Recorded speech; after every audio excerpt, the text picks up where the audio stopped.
Hi നമസ്കാരം. Insurance മുംബൈയിലേക്ക് സ്വാഗതം. എന്റെ ഇന്നത്തെ ഈ എപ്പിസോഡ് എന്ന് പറയുന്നത് ഒരു Q&A സെഷനാണ്. ഞാൻ ഒരു 10 Q&A സെഷൻ തുടർച്ചയായി തുടങ്ങാനായിട്ട് താല്പര്യപ്പെടുന്നു.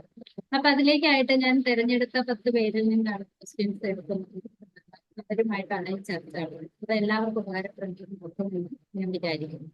അപ്പോൾ നമുക്ക് സെഷൻ ആരംഭിക്കാം. അതിനായിട്ട് ആദ്യമേ തന്നെ ഒന്ന് ഇൻട്രൊഡ്യൂസ് ചെയ്യാം. ഇതുവരെ അറിയില്ലാത്തവരുണ്ടെങ്കിൽ മനസ്സിലാക്കുന്നത്. എന്റെ പേര് ജയശ്രീ ഗോവിന്ദൻ. ഞാൻ 15ലേറെ വർഷമായി ഫിനാൻഷ്യൽ രംഗത്ത് വർക്ക് ചെയ്യുന്നു. ഞാനൊരു പരേറ്ററി റിട്ടയർമെന്റ് കൺസൾട്ടന്റ് ആണ്. കൂടുതലും ഞാൻ റിട്ടയർമെന്റ് പ്ലാനിങ്ങിലാണ് ആളുകൾക്ക് സജസ്റ്റ് ചെയ്യുന്നത്, അവരെ ഗൈഡ് ചെയ്യുന്നത്. ഇപ്പോൾ നമുക്ക് സെഷനിലേക്ക് വരാം. അതിനായിട്ട് ഇന്ന് നമ്മുടെ ഒപ്പം വന്നിരിക്കുന്നത് റിൻഷിനെയാണ്. റിൻഷിനെ ഞാൻ ഈ വേദിയിലേക്ക് സ്വാഗതം ചെയ്യുന്നു. ഒന്ന് ഇൻട്രൊഡ്യൂസ് ചെയ്യും. Thank you ma'am.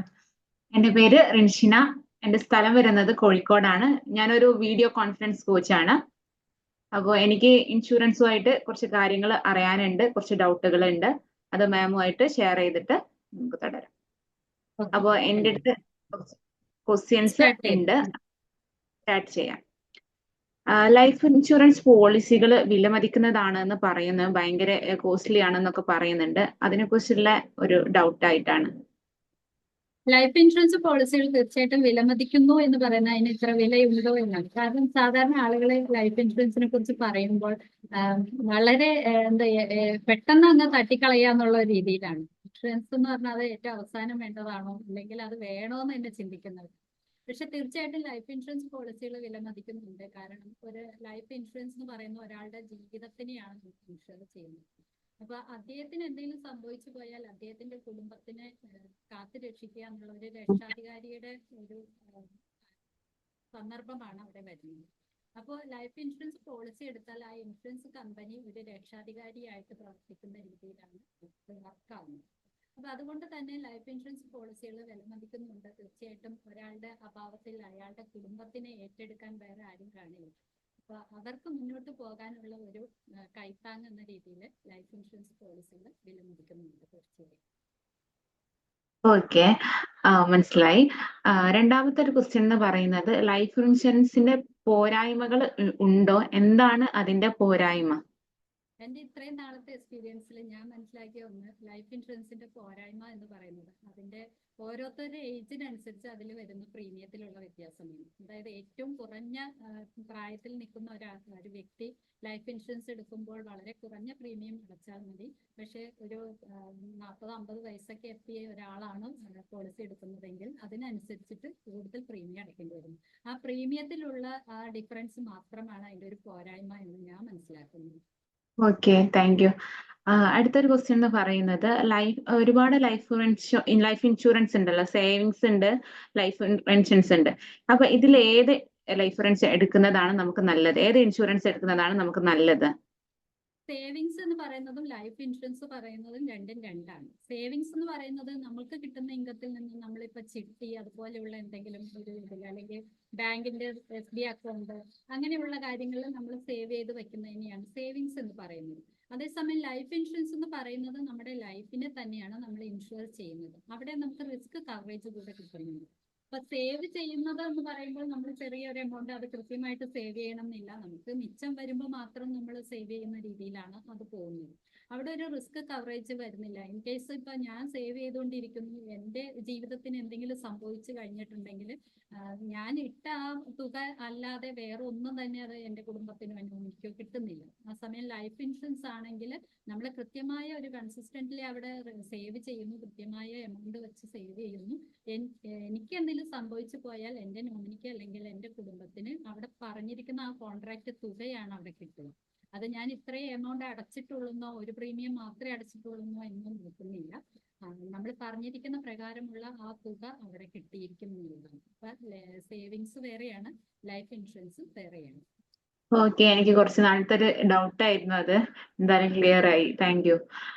അടുത്തൊരു ക്വസ്റ്റ്യൻ എന്ന് പറയുന്നത് നമ്മൾ ഒരുപാട് പേര് പല പ്രായത്തിലാണ് ഇൻഷുറൻസ് എടുക്കാറുള്ളത്.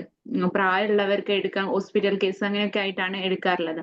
അപ്പൊ ഏത് പ്രായത്തില് ഇൻഷുറൻസ് എടുക്കുന്നതാണ് നല്ലത്? ലൈഫ് ഇൻഷുറൻസിന്റെ കാര്യത്തിലാണെങ്കിൽ നമ്മൾ ഏത് പ്രായത്തിലും എടുക്കാം. പക്ഷെ എപ്പോഴും നമ്മുടെ ലൈഫിനെ നമ്മൾ സെക്യൂർ ചെയ്യാന്ന് പറഞ്ഞപ്പോൾ ഒരാളെ ഇൻകം കൊണ്ടുവരുന്ന വ്യക്തിയാണ് നമ്മൾ തീർച്ചയായിട്ടും റിസ്ക് കവറേജിലേക്ക് ഉൾപ്പെടുത്തുന്നത്. അപ്പൊ ആ ഒരു വ്യക്തി എന്ന് ഇൻകം സേവ് ചെയ്യാൻ അല്ലെങ്കിൽ ഇൻകം മേടിക്കാൻ തുടങ്ങുന്നു ആ സമയം മുതൽ അദ്ദേഹത്തിന് ലൈഫ് ഇൻഷുറൻസ് എടുക്കാവുന്നതാണ്. അപ്പൊ എപ്പോഴും തീരെ കുറഞ്ഞ പ്രായത്തിൽ ഞാൻ നേരത്തെ പറഞ്ഞ പോലെ ഏറ്റവും ചെറിയ പ്രായത്തിൽ എടുത്താൽ അത്രയും പ്രീമിയം കുറഞ്ഞാണ് നമ്മൾ അടയ്ക്കേണ്ടി വരുന്നത്. പ്രായം കൂടുന്നതിനനുസരിച്ചിട്ട് നമ്മളുടെ ലൈഫിന് റിസ്ക് കൂടുന്നു, അതുകൊണ്ട് തന്നെ പ്രീമിയം നമ്മൾ കൂടുതൽ അടയ്ക്കേണ്ടി വരുന്നു.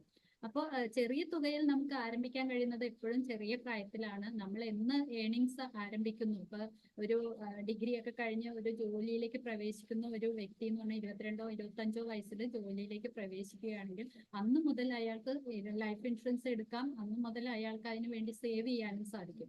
അങ്ങനെ സേവ് ചെയ്ത് കഴിഞ്ഞാൽ അദ്ദേഹത്തിന്റെ ജീവിതത്തിൽ വരുന്ന ജീവിതത്തിലെ പല സ്റ്റേജുകളിലും ഈ ഒരു ലൈഫ് ഇൻഷുറൻസ് അദ്ദേഹത്തിന് ഉപകാരപ്പെടുകയും ചെയ്യും. Okay ma'am.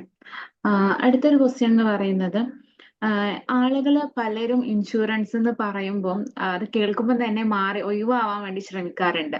ഞാനും അങ്ങനെ ഒരുപാട് തവണ അങ്ങനെ മാറിയിട്ടുണ്ട്. ലൈഫ് ഇൻഷുറൻസിനെ പറ്റി അധികം അറിയാത്തത് കൊണ്ടാണ്, അല്ലെങ്കിൽ അത് ഒരു തട്ടിപ്പാണ് എന്നുള്ള രീതിയിലൊക്കെ ഞാൻ പലപ്പോഴും മാറിയിട്ടുണ്ട്. എന്തുകൊണ്ടാണ് അങ്ങനെ ആളുകൾ മാറുന്നത് ലൈഫ് ഇൻഷുറൻസ് കേൾക്കുമ്പോൾ തന്നെ? തീർച്ചയായിട്ടും ആ ഒരു ക്വസ്റ്റ്യനിൽ ആ ഒരു ആൻസർ റിൻഷിന് തന്നെ അതിനകത്ത് പറഞ്ഞിട്ടുണ്ട്, അറിവില്ലായ്മ. തീർച്ചയായിട്ടും ആളുകൾക്ക് ലൈഫ് ഇൻഷുറൻസിനെ കുറിച്ച് അറിവില്ലായ്മയാണ്. നമ്മൾ കാറിന് ഇൻഷുറൻസ് എടുക്കാറുണ്ട്, നമ്മുടെ ഇപ്പോഴാണെങ്കിൽ മൊബൈലൊക്കെ വാങ്ങിക്കഴിഞ്ഞാൽ അതിന് പോലും ആളുകളെ ഇൻഷുറൻസ് എടുക്കുന്നു. പക്ഷെ നമ്മുടെ ജീവിതത്തിന് ഇൻഷുറൻസ് എടുക്കണം എന്നുള്ള അറിവില്ലായ്മയാണ് ആളുകൾക്ക്. ഇതിനേക്കാളൊക്കെ വിലമതിക്കുന്നതല്ലേ നമ്മുടെ ജീവൻ. അപ്പൊ നമ്മുടെ ജീവനല്ലേ ആദ്യം നമ്മൾ ഇൻഷുർ ചെയ്യേണ്ടത്, അതാരും ചിന്തിക്കാറില്ല. അപ്പൊ അറിവില്ലായ്മ തന്നെയാണ് ഒന്നാമത്തെ കാര്യം. പിന്നെ ചില ആളുകൾക്ക് എന്താണെന്ന് വെച്ചാൽ ഇതിന് മിച്ചം വെക്കാൻ കഴിയുന്നില്ല. പ്രത്യേകിച്ചും നമ്മൾ ഇന്ത്യയിലുള്ള ആളുകൾ ആണെങ്കിൽ നമ്മൾ കിട്ടുന്ന ആ ഏണിങ്സ് മുഴുവൻ സ്പെൻഡ് ചെയ്തിട്ട് മിച്ചം ഉണ്ടെങ്കിൽ മാത്രം സേവ് ചെയ്യാൻ ഉദ്ദേശിക്കുന്ന ആളുകളാണ്. പക്ഷെ നേരെ തിരിച്ചാണ് ചെയ്യേണ്ടത്. നമുക്ക് കിട്ടുന്ന ആ തുകയിൽ നിന്ന് നമ്മൾ സേവ് ചെയ്തതിന് ശേഷം മിച്ചമുള്ളതാണ് നമ്മൾ സ്പെൻഡ് ചെയ്യേണ്ടത്. ഇപ്പൊ പുറം നാടുകളിലൊക്കെ ആളുകൾ അങ്ങനെയാണ്. നമുക്ക് കിട്ടുന്ന ആ എമൗണ്ടിൽ നിന്നും അല്ലെങ്കിൽ ഏണിങ്സിൽ നിന്നും നമ്മൾ നിശ്ചിത തുക സേവ് ചെയ്തതിന് ശേഷമാണ് അവർ സ്പെൻഡ് ചെയ്യുന്നത്. അതുകൊണ്ട് തന്നെ അവർക്ക് ഫിനാൻഷ്യൽ സ്ട്രഗിൾ കുറവാണ്. നമ്മൾ ഇവിടെ ചെയ്യുന്ന നേരെ തിരിച്ചാണ്. എല്ലാം സ്പെൻഡ് ചെയ്തതിന് ശേഷം വല്ലതും ഉണ്ടെങ്കിൽ മിച്ചം ഉണ്ടെങ്കിൽ സേവ് ചെയ്യാമെന്ന് ഉദ്ദേശിക്കുന്നത്. അപ്പൊ അതുകൊണ്ട് തന്നെയാണ് ആളുകൾക്ക് ആ സേവ് ചെയ്യാനുള്ള മടി അല്ലെങ്കിൽ അതിന് ഉതകുന്ന ഒരു ഇൻകം ഇല്ല എന്നുള്ള തോന്നല്, പിന്നെ ഇൻഷുറൻസിനെ കുറിച്ച് വ്യക്തമായ അറിവില്ലായ്മ, ഇതെല്ലാമാണ് ആളുകളെ ഇതിൽ നിന്നും പിന്തിരിപ്പിക്കുന്നത്. Okay, thank you. അതുപോലെ തന്നെ പലതരം ഇൻഷുറൻസുകൾ ഇപ്പൊ അവൈലബിൾ ആണല്ലോ. അപ്പോ ഇതില് ഏത് ഇൻഷുറൻസ് ആണ് ഏറ്റവും നല്ലത്? നമ്മൾ എടുക്കുന്ന പോളിസി ഏതാണ് ഏറ്റവും ഒന്നുകൂടി പ്രിഫർ ചെയ്യാൻ നല്ലതായിട്ട് തോന്നുന്നത് ഏതാണ്? തീർച്ചയായിട്ടും ഒരു ചെറുപ്പക്കാരെയൊക്കെ ഉദ്ദേശിച്ചിട്ടാണ്. യങ്ങേഴ്സ് ആണെങ്കിൽ തീർച്ചയായിട്ടും അവർ ടേം ഇൻഷുറൻസ് എടുക്കുക എന്നുള്ളതാണ്. കാരണം അവരുടെ ലൈഫിനെ കവറേജ് ചെയ്യുക എന്നുള്ളത്. കാരണം അവർക്ക് അവരെ ഡിപ്പെൻഡ് ചെയ്ത് ഒരുപാട് പേര് ചിലപ്പോൾ കുടുംബത്തിൽ കാണും. അപ്പൊ അവർക്ക് എന്തെങ്കിലും സംഭവിച്ചു പോയാൽ ആ ഏണിങ്സ് ആണ് ആ കുടുംബത്തിന് ഇല്ലാതെ വന്നത്. അതുകൊണ്ട് തന്നെ അവിടെ ഒരു ടേം ഇൻഷുറൻസ് വളരെ പ്രാധാന്യമാണ്. ഇനി കുറെ കൂടി പ്രായമാകുമ്പോൾ എന്ന് വെച്ചാൽ നമ്മളൊരു റിട്ടയർമെന്റ് ലൈഫിലേക്ക് എത്തുമ്പോൾ നമുക്ക് ഡിപ്പെൻഡ് ചെയ്യാതെ ഇൻഡിപെൻഡന്റ് ആയിട്ട് ജീവിക്കണം എന്നുണ്ടെങ്കിൽ തീർച്ചയായിട്ടും നമ്മൾ റിട്ടയർമെന്റ് പ്ലാൻ എടുക്കണം. പിന്നെ നമ്മളുടെ ജീവിതത്തിൽ പല പല സ്റ്റേജുകളുണ്ട്. ഒരാള് ജോലിയിൽ പ്രവേശിച്ചു, കുറച്ച് കഴിയുമ്പോൾ അയാൾ ഒരു കുടുംബമാവുന്നു, കുട്ടികളാവുന്നു, പിന്നെ അങ്ങനെ മധ്യവയസ്ക ആവുന്നു, അതിനുശേഷം റിട്ടയർമെന്റ് ആവുന്നു. അങ്ങനെ പല സ്റ്റേജിലും നമുക്ക് ആവശ്യത്തിനനുസരിച്ചുള്ള ഇൻഷുറൻസ് കവറേജ് നമ്മൾ എടുത്തിരിക്കുന്നു. കുട്ടികളുടെ വിദ്യാഭ്യാസം, അത് ഇന്ന് പല ആളുകളും ചെയ്യുന്ന ഒരു മണ്ടത്തരം എന്ന് പറയുന്നത്, അവര് അതിനുവേണ്ടി നേരത്തെ തന്നെ സേവ് ചെയ്യാതെ അവര് ഉദ്ദേശിക്കുന്നത് കുട്ടികളുടെ വിദ്യാഭ്യാസം ആകുമ്പോൾ വിദ്യാഭ്യാസ ലോൺ എടുക്കാന്നുള്ളത്. പലരും ആ ലോൺ എടുത്തിട്ട് പിന്നെ ആ ലോൺ അടയ്ക്കാൻ വേണ്ടി ജീവിതകാലം മുഴുവൻ പണിയെടുക്കേണ്ട അവസ്ഥയിലേക്ക് മാറുന്നുണ്ട്. പലർക്കും അത് പറ്റാതെ പല അത്യാഹിത ഇതിനകത്തേക്ക് പോകുന്നുമുണ്ട്. അപ്പൊ തീർച്ചയായിട്ടും നമ്മൾ നമ്മുടെ ഓരോ സ്റ്റേജിലും അതിനനുസരിച്ചുള്ള പോളിസികൾ എടുത്തു വെക്കുക എന്നുള്ളത് തന്നെയാണ് ചെയ്യേണ്ടത്. നമ്മൾ ആ ഓരോ സ്റ്റേജിലും ഏതാണോ ഓരോരുത്തരുടെ ആവശ്യം ഏതാണോ അതനുസരിച്ചിട്ടുള്ള പോളിസികളാണ് നമ്മൾ എടുക്കുക. സാധാരണ അങ്ങനെയാണ് സജസ്റ്റ് ചെയ്യാൻ സാധിക്കുന്നത്. Okay okay. അടുത്തൊരു ക്വസ്റ്റ്യൻ പറയുന്നത്, എല്ലാവരും പറയാറുണ്ട്, എന്റെ വീട്ടിൽ നിന്നാണെങ്കിലും ഒക്കെ പറയാറുണ്ട്, ആരോഗ്യ ഇൻഷുറൻസ് എടുത്തു വെക്കണം, ആരോഗ്യ ഇൻഷുറൻസ് ആണ് ഒരു കുറച്ചും കൂടി ഇൻഷുറൻസിൽ എല്ലാവരും ഇമ്പോർട്ടന്റ് കാണുന്നത്. എന്തുകൊണ്ടാണ് ഇത് പ്രധാനമായിട്ട് എല്ലാവരും കാണുന്നത്? തീർച്ചയായിട്ടും ഒരു ഹെൽത്ത് ഇൻഷുറൻസ് എല്ലാവർക്കും ആവശ്യമാണ്. കാരണം എന്താണെന്ന് വെച്ചാൽ ഇന്നത്തെ ഹെൽത്ത് കോസ്റ്റ് എന്ന് പറയുന്നത് വളരെ കൂടുതലാണ്. നമ്മൾ നോക്കിയാൽ അറിയാം, പണ്ടൊക്കെ ഒരു പനി വന്ന് ഹോസ്പിറ്റലിൽ പോയാൽ നമുക്ക് ഒരു 500-1000 രൂപ ഉണ്ടെങ്കിൽ മെഡിസിൻ വാങ്ങി പോരാൻ കഴിയുന്ന സ്ഥാനത്ത് ഇന്ന് നമ്മൾ ഹോസ്പിറ്റലിൽ പോയി കഴിഞ്ഞാൽ മിനിമം ഒരു എല്ലാ ടെസ്റ്റുകളും ചിലപ്പോൾ അവിടെ കിടന്ന് ചികിത്സ ഇതെല്ലാം കഴിയുമ്പോഴത്തേക്കും ഒരു 50,000 ബില്ല് വരുന്നത് കാണാറുണ്ട്. അപ്പൊ തീർച്ചയായിട്ടും ഓരോ മാസം അല്ലെങ്കിൽ ഓരോ സെക്കൻഡിലും പോലും അതിന്റെ കോസ്റ്റ് വർദ്ധിക്കുകയാണ്, ഹെൽത്ത് കെയറിന്റെ കോസ്റ്റ് വർദ്ധിക്കുകയാണ്. അപ്പൊ ഇത് നമ്മൾ അഫോർഡ് ചെയ്ത് പോകണമെങ്കിൽ നമുക്ക് കിട്ടുന്ന ആ ഒരു ഇൻകത്തിൽ നിന്ന് അഫോർഡ് ചെയ്യാൻ തീർച്ചയായിട്ടും സാധിക്കില്ല. നമ്മൾ അതുകൊണ്ട് തന്നെ ഒരു ഹെൽത്ത് ഇൻഷുറൻസ് എടുത്തു വെക്കേണ്ടത് അത്യാവശ്യമാണ്. പിന്നെ ഹെൽത്ത് ഇൻഷുറൻസ് എടുക്കുമ്പോൾ എപ്പോഴും ഹെൽത്ത് ആയിട്ട് ഇരിക്കുന്ന സമയത്ത് എടുക്കുക. കാരണം ഒരു ഹെൽത്ത് ഇഷ്യൂസ് വന്നതിന് ശേഷം ഒരു ഇൻഷുറൻസ് തരാൻ ഒരു ഇൻഷുറൻസ് കമ്പനിയും താല്പര്യപ്പെടില്ല, കാരണം റിസ്ക് കൂടുതലാണ്.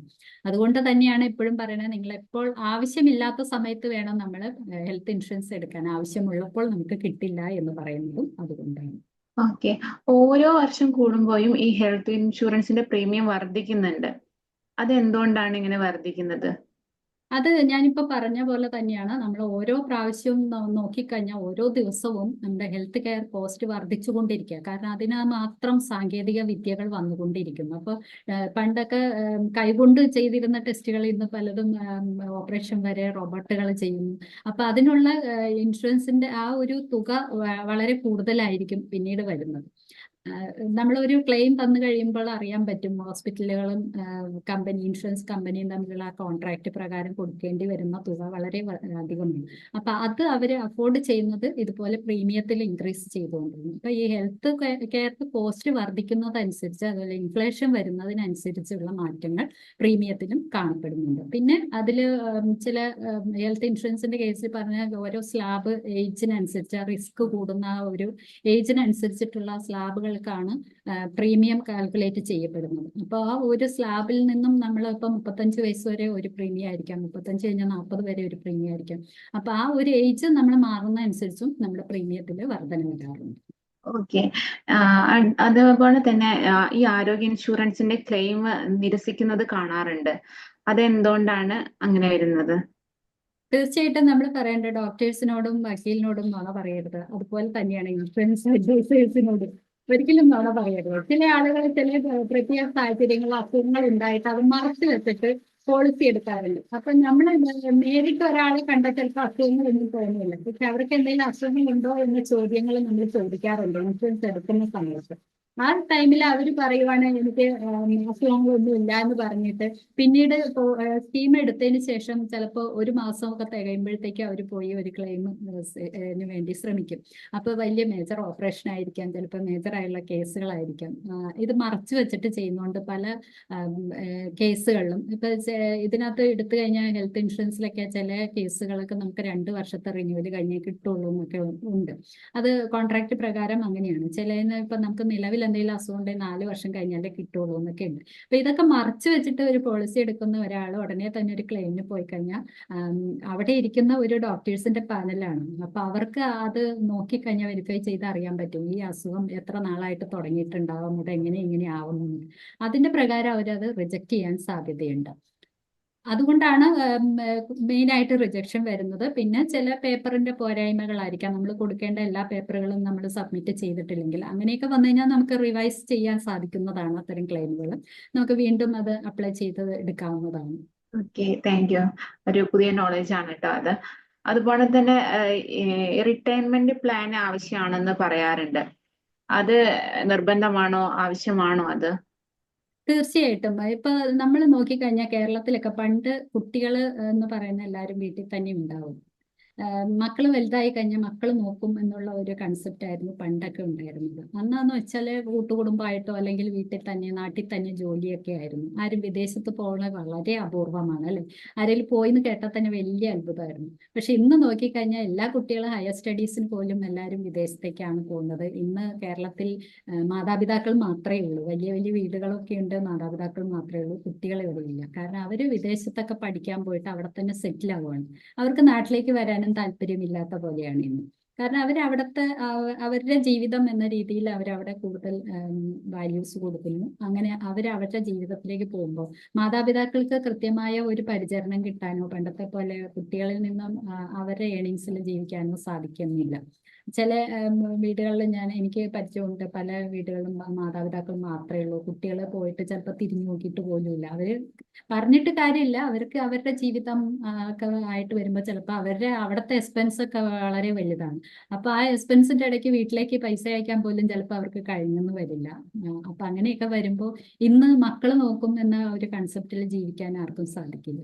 അപ്പൊ അങ്ങനെയാണ് നമ്മൾ ഈ ഒരു റിട്ടയർമെന്റ് പ്ലാനിങ്ങിന് ഇത്രയും ഇമ്പോർട്ടൻസ് കൊടുക്കേണ്ടി വരുന്നത്. നമ്മളിപ്പോഴേ അതിനുവേണ്ടി ശ്രമിച്ചു കഴിഞ്ഞാൽ ഇന്ന് മക്കളെ ആശ്രയിക്കാതെ, മറ്റുള്ളവരെ ആശ്രയിക്കാതെ, ബുദ്ധിമുട്ടിക്കാതെയും നമുക്ക് സ്വന്തം ചെലവിൽ ജീവിക്കാൻ കഴിയുക എന്നുള്ളതാണ് ഏറ്റവും വലിയ കാര്യം. ഇനിയിപ്പോൾ നമ്മുടെ കയ്യിൽ ഏണിങ്സ് ഉണ്ട്, അതിൽ നിന്ന് ഒരു എന്തെങ്കിലും ഒരു ഗിഫ്റ്റ് വാങ്ങിച്ച് നമ്മുടെ പേരക്കുട്ടികൾക്ക് കൊടുക്കാൻ സാധിക്കുക എന്ന് പറയുന്നത് അതിലേറെ വലിയ സന്തോഷമുള്ള കാര്യമാണ്. കുട്ടികൾക്കും അതിൽ വലിയ അഭിമാനമായിരിക്കും, അച്ഛനും അമ്മയും ആരെയും ആശ്രയിക്കാതെ സ്വന്തം വരുമാനത്തിൽ ഇപ്പോഴും ജീവിക്കുന്നു എന്ന് പറയുന്നത്. അപ്പൊ അതിനുവേണ്ടി നമ്മൾ നേരത്തെ തന്നെ പ്ലാൻ ചെയ്യുക, അതിനാണ് റിട്ടയർമെന്റ് പ്ലാനിന്റെ ഇമ്പോർട്ടൻസ് എന്ന് പറയുന്നത്. ഇന്നിപ്പോൾ നോക്കിക്കഴിഞ്ഞാൽ അറിയാം, ഇവിടെ കൂടുതലും വൃദ്ധസദനങ്ങൾ കൂടി വരുന്നു, അടുത്ത അന്തേവാസികൾ കൂടി വരുന്നു. കാരണം എല്ലാവരും വിദേശത്തേക്ക് പോകുന്നു, അവരെ നോക്കാൻ ആളില്ല. അവർക്കാണെങ്കിലും അവരെ ഏണിങ്സ് മുഴുവൻ അവർ ചെലവാക്കിയത് മക്കൾക്ക് വേണ്ടിയായിരിക്കും, ഒന്നും സേവ് ചെയ്യണമെന്ന് ആർക്കും അറിയില്ലാത്ത ഒരവസ്ഥ.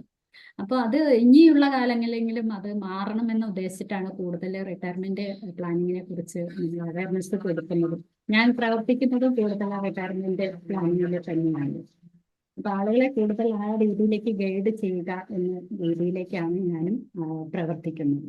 ഓക്കെ മാം, എന്തായാലും എനിക്ക് ഒരുപാട് കാലത്തെ ഒരു ഡൗട്ടുകളായിരുന്നു. ഞാൻ പലയിടത്തും ചോദിച്ചിട്ടുണ്ട്, പക്ഷെ എനിക്ക് ഇങ്ങനെ വ്യക്തമായിട്ടുള്ള ഒരു ആൻസർ ഇതുവരെ കിട്ടിയിട്ടില്ല. എന്തായാലും നല്ലൊരു സെക്ഷൻ ആയിരുന്നു, ഒരുപാട് ഡൗട്ടുകൾ ക്ലിയർ ചെയ്യാൻ പറ്റി. Thank you. ഓക്കെ, ഞാൻ റിൻഷിനോട് ഒരു ക്വസ്റ്റ്യൻ ചോദിക്കാം. ഇത്രയും ചോദിച്ച ക്വസ്റ്റ്യൻസ് ആൻസറിൽ നിന്ന് റിൻഷിന ഇതുവരെയും സ്കീമുകൾ എന്തെങ്കിലും എടുത്തിട്ടുണ്ടോ? ഇൻഷുറൻസ് എന്തെങ്കിലും എടുത്തിട്ടുണ്ടോ? എനിക്ക് ഇതുവരെ ഞാൻ ഇൻഷുറൻസ് ഒന്നും എടുത്തിട്ടില്ല. ഞാനൊരു ഹെൽത്ത് ഇൻഷുറൻസ് എടുക്കാൻ വേണ്ടിയിട്ട് ഒരു സജഷനുമായിട്ട് നിൽക്കുകയാണ്. ഞാൻ ഒരുപാട് പേരോട് ചോദിച്ചു. അപ്പൊ എനിക്കൊരു വ്യക്തത കിട്ടാൻ വേണ്ടിയിട്ടാണ് ഞാൻ മാമിന്റെ അടുത്തേക്ക് വന്നിട്ടുള്ളത്. Okay, thank you. ഇപ്പൊ റിൻഷിനക്ക് എന്ത് തോന്നുന്നു ഇൻഷുറൻസിനെ കുറിച്ച്? എനിക്ക് എന്തായാലും ഇമ്മീഡിയറ്റ്ലി ആയിട്ട് ഒരു ഹെൽത്ത് ഇൻഷുറൻസ് നിർബന്ധമാണ്. ഏതൊരു വ്യക്തിക്കും നമുക്കറിയാം, നമുക്ക് അസുഖങ്ങൾ അല്ലെങ്കിൽ എന്തെങ്കിലും നമുക്ക് എപ്പോഴാ വരിക പറയാൻ പറ്റില്ല. ഹോസ്പിറ്റലിലെ ചെലവ് ഭയങ്കര കോസ്റ്റ്ലിയാണ് മാം പറഞ്ഞതുപോലെ. അപ്പം ചിലപ്പോൾ നമ്മുടെ കയ്യിൽ അത്രയും എമൗണ്ട് ഒരു പക്ഷേ നമുക്ക് പെട്ടെന്ന് എടുക്കാൻ കഴിയില്ല. അപ്പൊ ഈ ഒരു ഇൻഷുറൻസ് ഉണ്ടായാൽ നമുക്കതൊരു സേവിങ്സ് അല്ലെങ്കിൽ സേഫ് ആണ് നമുക്ക്. അപ്പൊ അതൊരു നിർബന്ധമായിട്ടാണ് എനിക്ക് തോന്നുന്നത്. Very good. അപ്പോൾ തീർച്ചയായിട്ടും നമ്മളൊരു ഹെൽത്ത് ഇൻഷുറൻസ് എടുക്കുന്നത്, നമുക്കിപ്പോൾ ഒരുപാട് ആസ്തി ഉണ്ടെങ്കിൽ പോലും, ഇപ്പൊ ചിലർ പറയാം എനിക്ക് ഒരുപാട് ആസ്തി ഉണ്ട്, ഹെൽത്ത് ഇൻഷുറൻസ് വേണ്ട എന്ന് പറയുന്ന ആളുകളെ ഞാൻ കണ്ടിട്ടുണ്ട്. പക്ഷെ എപ്പോഴാണ് ആർക്കാണ് എന്ത് അസുഖം വരിക എന്ന് നമുക്ക് പറയാൻ പറ്റില്ല. അങ്ങനെ ഒരു മെയിൻ ആയിട്ടുള്ള ഒരു ക്രിട്ടിക്കൽ അസുഖം വന്നു കഴിഞ്ഞാൽ അതിന് വരുന്ന കോസ്റ്റ് എന്ന് വെച്ചാൽ വളരെ കൂടുതലാണ്. നമ്മൾ ഉണ്ടാക്കി വെച്ചിരിക്കുന്ന ഏണിങ്സ് മുഴുവൻ നമ്മൾ ഹോസ്പിറ്റലിൽ കൊടുക്കേണ്ട ഒരു അവസ്ഥയിലേക്ക് വന്നു. പിന്നെ ബാക്കിയുള്ള നമ്മുടെ ജീവിതം, നമ്മുടെ കൂടെയുള്ളവരുടെ ജീവിതം എല്ലാം അവതാളത്തിലാണ്. അപ്പൊ തീർച്ചയായിട്ടും ഒരു ഹെൽത്ത് ഇൻഷുറൻസിന് വളരെയധികം പ്രാധാന്യമുണ്ട്. റിട്ടയർമെന്റ് പ്ലാൻ ചെയ്യുമ്പോൾ പോലും ഞാൻ രണ്ട് കാര്യങ്ങളാണ് പറയുക. ഒന്ന് സേവിങ്സ്, റിട്ടയർമെന്റിന് വേണ്ടിയുള്ള സേവിങ്സ്, ഒപ്പം ഒരു ഹെൽത്ത് ഇൻഷുറൻസ്. കാരണം പ്രായം കൂടുന്തോറും റിസ്ക് കൂടുതലാണ്. അപ്പൊ അതുകൊണ്ട് ഇത് രണ്ടും പ്രാധാന്യമാണ്. തീർച്ചയായിട്ടും ഈ ഒരു സെഷനിലേക്ക് വന്നതിനെ റിൻഷിനെ ഞാൻ അഭിനന്ദിക്കുന്നു. ഈ ഒരു സെഷൻ കൈകാര്യം ചെയ്യാൻ സാധിച്ചതിൽ സന്തോഷിക്കുന്നു. കൂടുതൽ ആളുകൾക്ക് ഇതിനെക്കുറിച്ചുള്ള ഒരു അവയർനെസ് കിട്ടിക്കാണുമെന്ന് വിചാരിക്കുന്നു. അപ്പോൾ അടുത്ത ഒരു സെഷനിൽ കാണും വരെ എല്ലാവരും take care. Bye bye. See U.